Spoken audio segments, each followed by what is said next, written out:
Olá, estamos aqui para o estudo sobre a carta de Jesus à igreja de Tiatira.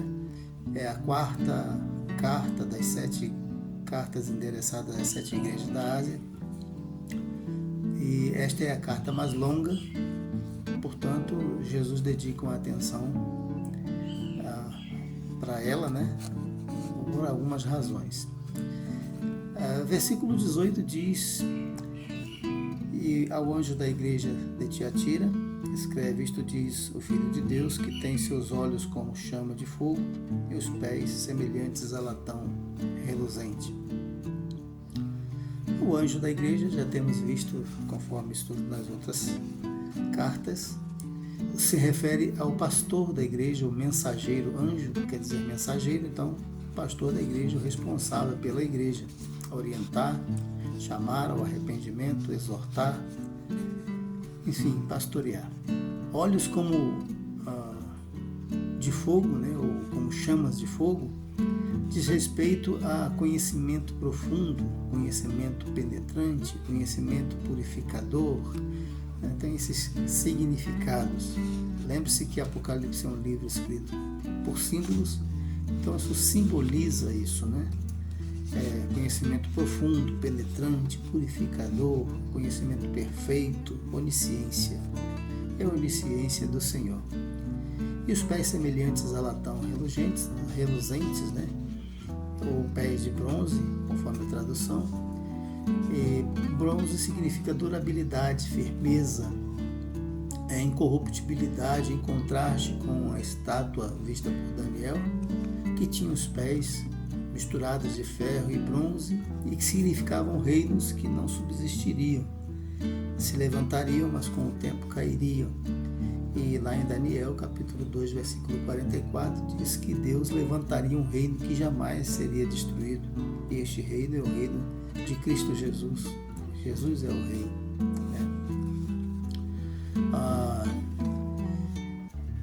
Diz no versículo seguinte, Eu conheço as tuas obras e a tua caridade, o teu serviço e a tua fé e a tua paciência, e que as tuas últimas obras são mais do que as primeiras. Veja, Jesus revela que conhece as obras da igreja, conhece o amor, conhece a fé, conhece o serviço, conhece a perseverança, e as últimas obras eram maiores que as primeiras. Então Jesus descreve minuciosamente o conhecimento dele, como disse, a onisciência do Senhor, com olhos penetrantes, que conhecia a fundo as obras da igreja, a verdade no íntimo. Jesus sabia perfeitamente disso. E Jesus a elogia, Jesus tem elogio. Veja que o conhecimento profundo dele viu que realmente eram coisas elogiáveis. Eram obras que mereciam um destaque, que estavam chamando a atenção do próprio Senhor onisciente. E as nossas igrejas e as nossas vidas hoje, será que nós estamos também chamando a atenção do Senhor com as nossas obras verdadeiras, sinceras? Será que Ele pode olhar para nós e ver a mesma coisa, Saber que as nossas obras têm um peso, têm um valor, são numerosas, merecem destaque? Jesus teria elogios ou críticas somente para nós hoje? No versículo 20, ele diz: Mas tenho contra ti que toleras Jezabel, mulher que se diz profetiza, ensinar e enganar os meus servos, para que se prostituam e comam dos sacrifícios da idolatria. Bom, tolerar Jezabel, uma falsa profetisa, ela se dizia profetisa, conforme diz o texto, mulher que se diz profetiza, ensinava e enganava. Está dizendo aqui claramente, ensinar e enganar os meus servos, disse Jesus. Então esses olhos penetrantes estão vendo isso, sabe que aquela mulher é uma falsa profetisa, estava ensinando a engano dentro da igreja, e a igreja tolerava isso. E veja que Jesus não critica não critica a igreja por praticar, mas por tolerar essa falsa profetisa. A igreja tem que zelar das doutrinas do Senhor, né? A igreja tem que criar lá o seu sistema de fiscalização daquilo que é de filtragem, né? Daquilo que é ensinado dentro das igrejas. E o pastor é o grande responsável por isso. Por isso é que a carta é endereçada primeiramente a ele, né? Para a transmissão à igreja. Então não se pode tolerar o pecado e nem tampouco pecadores. Esses pecadores precisam de disciplina, correção. E essa palavra é difícil dentro das igrejas, né? É um drama, mas é uma verdade, aquilo que a igreja deve realizar. Não pode afrouxar nas doutrinas, não se pode substituir doutrina. A igreja, ela só tem um doutrinador, que é Cristo, e só tem uma doutrina, que é de Cristo, não pode ter outra. Não pode. E se houver alguma ameaça a isso, Jesus deixa de ser Senhor, Jesus deixa de ser o cabeça da igreja. E esse é um fundamento de uma igreja cristã, de uma igreja evangélica verdadeira. Jesus precisa ser o único Senhor, precisa ser o líder, o cabeça dessa igreja, o único doutrinador. Não pode ter outros doutrinadores, outros ensinos pervertidos, né? Então, essa mulher chamada Jezabel, né? A Jezabel é uma referência à mulher de Acabe, né? Uma fenícia com quem Acabe se casou e acabou literalmente com Israel, né? A luta do profeta Elias em 1 Reis, capítulo 16 em diante, né? É exatamente contra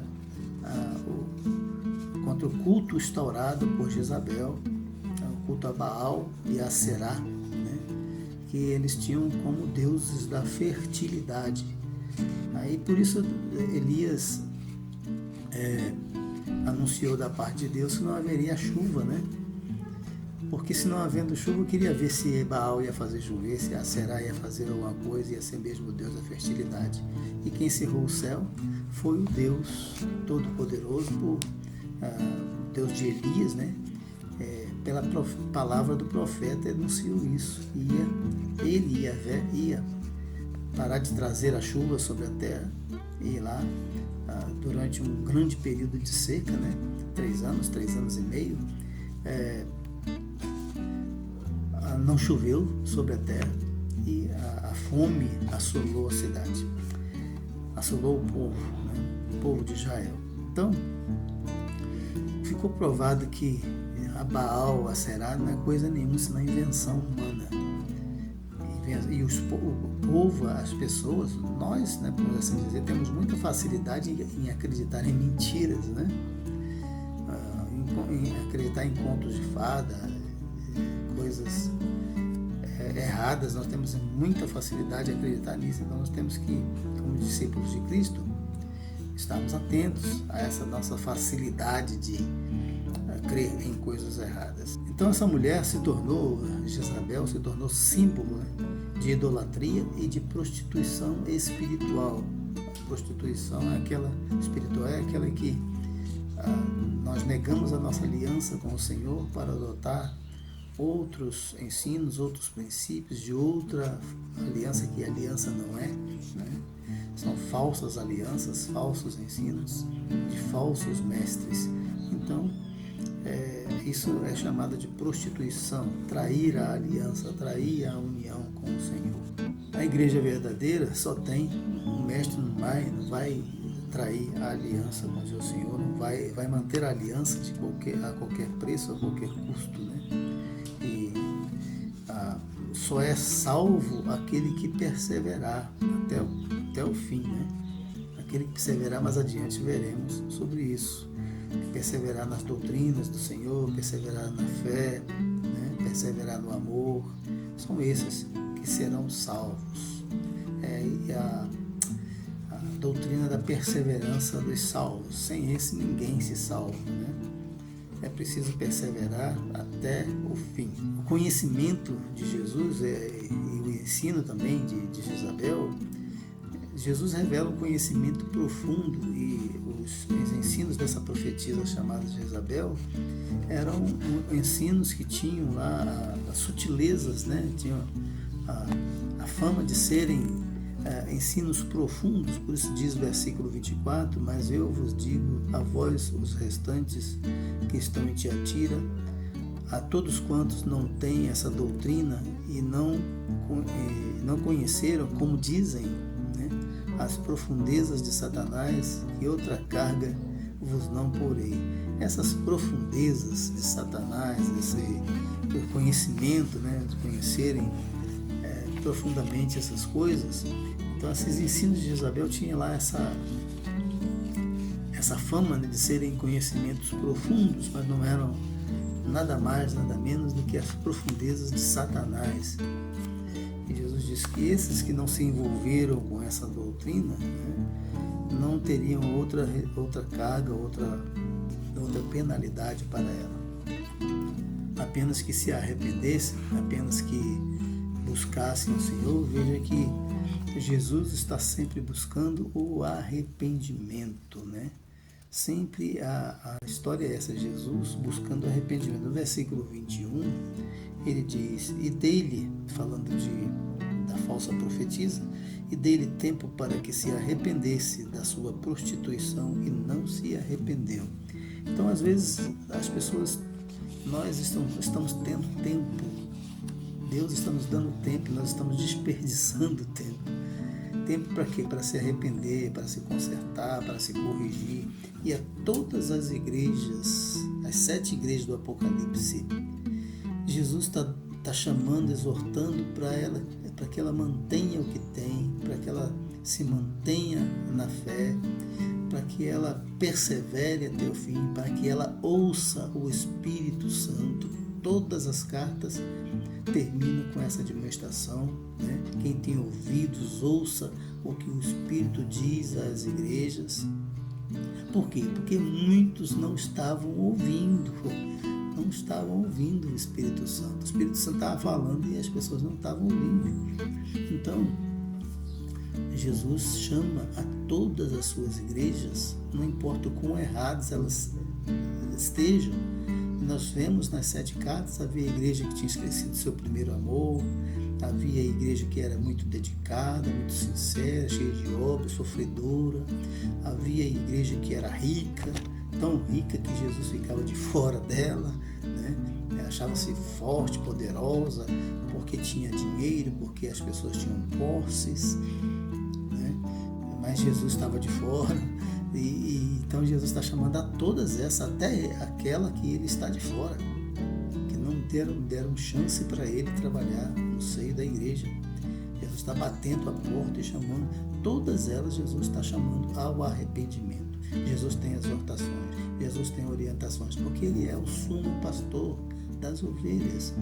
Ele morreu, ressuscitou, foi para o céu, mas não abandonou o seu rebanho. Ele continua ativo, pastoreando as suas igrejas. Esse é o nosso Senhor. Ele vive, reina e nos pastoreia com a sua palavra. Devemos ouvi-lo, devemos atendê-lo. É o Espírito dele falando conosco. Essa é mais uma chance que Deus está dando à igreja de Tiatira, de se arrepender, de se consertar. Aqueles que na igreja estavam infiéis, porque nem todos eram infiéis, né? Jesus está dando chance para se consertar. Veja que Jesus diz para ela, né? Versículo 22: eis que porei em uma cama, e sobre os que adulteram com ela virá grande tribulação, se não se arrependerem das suas obras. e ferirei de morte os seus filhos, e todas as igrejas saberão que eu sou aquele que sonda os rins e os corações, e que darei a cada um segundo as suas obras. Veja, aquele que sonda, aquele que vai lá dentro, profundo, é o conhecimento profundo, que conhece todas as coisas, né? A onisciência do Senhor Jesus. E veja também uma coisa que chama atenção aqui, veja o tempo do verbo, veja o modo do verbo. Jesus diz, eu, não é outro não, ele diz, eu a porei em uma cama. Isso quer dizer o seguinte, aquela mulher falsa profetisa seria punida com uma enfermidade que a deixaria de cama, paralisada. E isso quem iria fazer? O próprio Jesus. Também ele diz, e sobre os que adulteram com ela virá grande tribulação, ou seja, aqueles que seguiram os ensinos dela também sofreriam grande tribulação se não se arrependessem. E depois no versículo 23 diz, eu ferirei de morte os seus filhos. Olha, Jesus quem está falando. A gente tem aquela ideia de que Jesus é misericórdia, é amor, mas ele também é zelo pela sua igreja, pela sua obra. Ele não vai aceitar, não vai ter o culpado por inocente. Devemos parar de pensar nessa coisa romântica de que tudo será tolerado, todo pecado será tolerado, né? Parece até nome de filme. Não. Nós devemos crer que Jesus é zeloso para com a sua igreja e não vai se descuidar do zelo dela e falar o que tiver que fazer para purificá-la. Ele quer apresentar a sua igreja sem mancha, sem ruga, como diz em Efésios capítulo 5, né, versículo 27. Ele vai apresentar a sua igreja pura para ele mesmo, porque ele é puro, ele é santo. Ele não pode se misturar com sujeira. Ele não vai se relacionar com a sujeira do pecado. Ele tem que purificar a sua igreja. E por isso ele chama a santidade. Devemos parar de pensar que essa questão que Deus perdoa tudo, que Deus vai tolerar tudo, né? Ele tem o poder para perdoar? Tem. Mas nem por isso vai tolerar os nossos pecados, os nossos erros eternamente. Nós devemos aproveitar o tempo que Deus nos dá para nos arrependermos. Ele disse, dei-lhe tempo para que se arrependesse e não se arrependeu. Por isso virá o castigo. Então Deus zela pelo seu povo, pela sua igreja. Jesus está atento para zelar pela sua igreja. A correção, a justiça. Porque Deus é amor, mas é também justiça. E o pecado tem como punição, como salário, como recompensa, a morte. Romanos 6, 23, né? Que diz que o pecado gera morte, o salário do pecado é a morte, mas o dom gratuito de Deus é a vida eterna em Cristo Jesus. Então, meus amados, estejamos atentos para com isso, né? Nem tudo será tolerado aos homens, aos crentes, aos cristãos, mesmo aos cristãos. Tem muita gente que pensa que por estar em Cristo tem bônus para pecar, a graça lhe dá liberdade para se misturar com coisa ruim. Não é assim. Paulo diz em Romanos, né, capítulo 6, viveremos no pecado para que a graça abunde? De modo nenhum. Para o inferno com essa ideia, né? De modo nenhum. Versículo 25 diz assim, ao que vencer e guardar até o fim as minhas obras, eu lhe darei poder sobre as nações. Aí está, né? Sem perseverança não há salvação. Preciso perseverar até o fim. E ele fala, regerá sobre as nações. E com vara de ferro a regerá, e serão quebradas os vasos de oleiro, como também recebi de meu Pai. Quando acontecerá isso, né? Essa questão de reger sobre as nações, quando que os crentes vão reinar sobre as nações? Está lá em Apocalipse, capítulo 20, e diz que é no milênio. Quando Cristo voltar, ele reinará com a sua igreja, a igreja reinará com ele, na verdade, né? A igreja reinará com ele, regerá sobre as nações com vara de ferro, quer dizer, com autoridade. com poder para subjugar os reinos. Isso que significa lá em Apocalipse 20. Então, eu vejo que muitas promessas e muitas palavras de Deus só podem se cumprir durante esse período de reinado, que é o milênio com Cristo, né? Quando a igreja reinará com Ele. A igreja já glorificada, a igreja já arrebatada, a igreja já no seu estado espiritual, né? Glorificado. Então poderá reinar com Cristo, cumprir essa promessa que está aqui. E só pode participar desse reinado os vencedores, aqueles que perseverarem até o fim. Mais ninguém. Somente os que perseverarem no Senhor. Aí é a doutrina da perseverança dos salvos, né?